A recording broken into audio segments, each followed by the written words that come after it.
Halo semuanya, ketemu lagi dengan saya Niko Omera di channel Unboxforia.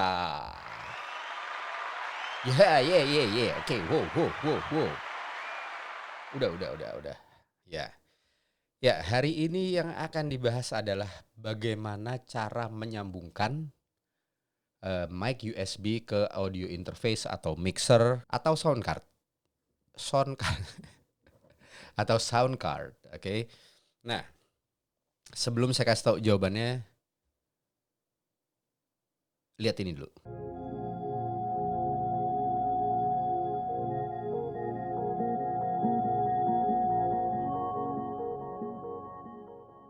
Ya oke, kembali lagi di sini. Jadi gini, saya ceritain dulu antara mic yang bernama mic USB sama mic condenser atau dynamic yang non USB lah kita sebut gitu ya. Oke, jadi gini bedanya. Mic yang nggak pakai USB itu memerlukan audio interface atau sound card atau mixer untuk melakukan recording atau untuk nyalain ini si mic itu perlu alat itu tadi. Walaupun ada beberapa kayak mungkin mic-mic yang sekarang banyak tuh 150.000 harganya gitu bisa disambungin langsung, itu pun pakai sound card murah ya, kecil gitu yang cuman segini ya. Tetap harus menggunakan sound card atau kata lain tuh alat yang untuk mengconvert dia untuk bisa langsung digunakan dan bisa di-record gitu ya. Ya pokoknya kayak gitu intinya. Oke, itu si non USB. Oke. Sekarang USB. USB itu adalah mic yang sengaja dibikin simple tanpa memerlukan audio interface, nggak perlu sound card, nggak perlu mixer, oke? Jadi langsung dicolokin ke laptop atau komputer atau apapun itu yang bisa menerima si USB ini sebagai jalur untuk si mic masuk ke alat tersebut, ya kayak gitu. Nah, sekarang plus minusnya ya, ada USB, ada yang non USB. Kenapa? Kalau USB itu lebih gampang, kenapa harus ada non USB? Oke, karena gini, yang nggak pakai USB ya, dia mempunyai range penggunaan yang lebih luas. Artinya gini, kalian mau masukin di audio interface, di mixer, bisa diatur bassnya sendiri, bisa diatur treble-nya, bisa pakai efek-efek segala macem, bisa ada reverb, bisa ini, bisa banyak banget. Walaupun di USB pun bisa pakai software ya. Jadi dari komputernya sendiri mungkin setelah kamu record baru diatur itunya. Nah, sedangkan di USB itu untuk option-option tadi itu kecil ya, lebih sempit dibandingin si non USB. Oke. Jadi emang dibikin supaya gampang gitu. Kayak kalian misalnya seorang podcaster, kalian pergi keluar kota, cuman bawa laptop kecil misalnya, dan bawa satu mic USB. Dibandingin kalian pergi keluar kota bawa untuk podcast, bawa ginian, ini ya, alat ini yang cukup besar ya, terus dibawa ke tas, bawa mic lagi, ribet. Makanya diciptakan mic USB. Oke, berikutnya. Sekarang apa fungsi dari audio interface atau mixer atau sound card ya? Itu fungsinya adalah yang utamanya ngerubah dari gelombang analog dia masuk ke interface, dikeluarin sebagai gelombang digital. Artinya gini, kalau kalian mau recording kayak saya gini, saya pakai ini iPod mic ini, iPod mic, Rode Pod mic ya, saya mau ngerekam di laptop. Kalau saya sambungin langsung ke laptop nggak bisa. Oke, bukan apa-apa nggak bisanya, karena ini adalah analog, begitu masuk ke laptop, dia harus jadi digital gitu. Dan ini bukan digital. Jadi caranya gimana? Saya sambungin dulu ke audio interface atau mixer. Dari mixer outputnya ya, outputnya itu adalah digital. Jadi bisa masuk ke komputer. Akhirnya bisa recording di studio gitu ya. Oke, berikutnya USB. Nah, mic USB itu udah digital.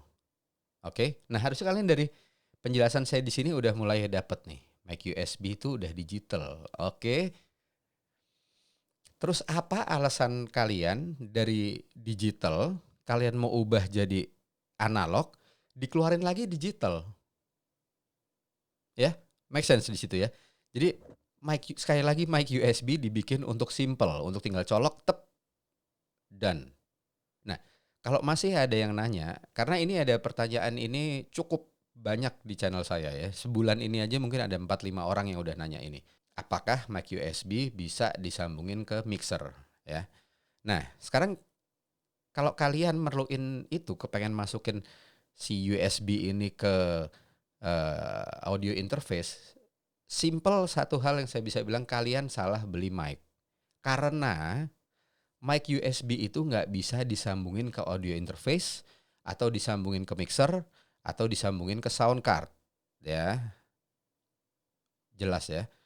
Jadi kalau kalian sekarang search di YouTube, paling kalian cuma ketemu 2 atau 3 video mengenai ini. Yang pertama bilang itu nggak bisa, yang kedua bilang bisa, tapi dia pakai mikrofon Yeti, karena mikrofon Yeti itu ada perbedaannya sendiri, dan itu pun ya, dia bukan masuk ke sumber untuk input mic di interface-nya.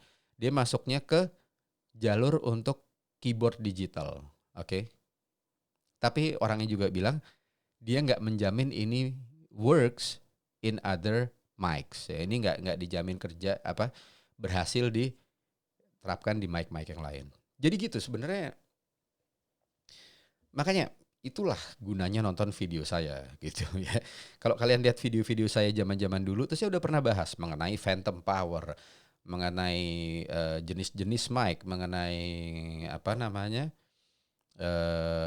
cardioid, terus super cardioid, apa segala macam itu saya udah pernah bahas. Gunanya apa? Supaya untuk teman-teman yang di sini, yang di nongkrong di channel saya ini, kalau mau beli mic nggak salah beli gitu.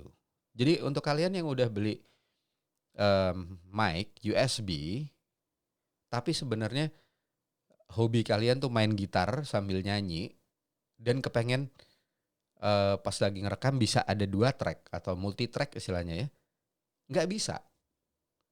Itu nggak akan terjadi di mic USB. Atau kalian podcasting pakai 2 mic, pakai USB, terus kalian berharap akan ada 2 track di recording kalian, sama juga nggak bisa. Itu hanya bisa dilakukan setidaknya sampai detik ini ya, paling nggak sampai detik sekarang yang saya dengar, yang udah saya lakukan, udah saya coba, itu cuman bisa digunakan di mic non USB atau sebutannya adalah mic analog. Jadi mic USB itu adalah mic digital, dan mic-mic yang kayak gini ini adalah mic analog ya. So itu jawabannya. Maaf banget ini emang jawabannya kayak gitu, saya nggak bisa ngarang karena emang itu nggak diciptakan untuk disambungkan ke mixer atau ke audio interface atau sound card. Karena emang itu dibikin untuk udah amat sangat gampang dipakai, tinggal colok ke komputer, that's it. Itu kepentingannya ya. Perkara kok ini jadi susah dong kalau mau dapetin efek gini-gini. Iya itu. Karena emang itu nggak diciptain untuk hal-hal kayak gitu. Itu lebih banyak dipakai mungkin untuk gamers atau podcasters. Ya kalau kalian mau hobinya nyanyi-nyanyi, saya sih nggak nyaranin beli mic USB ya. Kecuali ada mic USB yang mahal banget, emang ciptain untuk kayak gitu-gitu. Saya nggak tahu. Mungkin in the future, saya nggak ngerti. Mereka bikin audio interface khusus untuk USB misalnya ya. Jadi ya udah digital semuanya gitu ya. Jadi bisa ngatur kayak gitu. Tapi ya udah, itu paling nggak sampai sekarang di bulan Oktober tahun 2020 itu belum ditemukan. Oke, dan saya pernah ngelihat satu YouTuber, satu orang di YouTube saya lihat, dia bilang bisa. Nah, dengan catatan, itu pertama ribet banget, dan dia itu punya studio musik, studio rekaman yang kayak super high tech, yang harganya nggak mungkin habis cuman 100 juta. Sekarang kalian mau ngeluarin duit 100 juta cuman buat nyambungin mic USB ke komputer.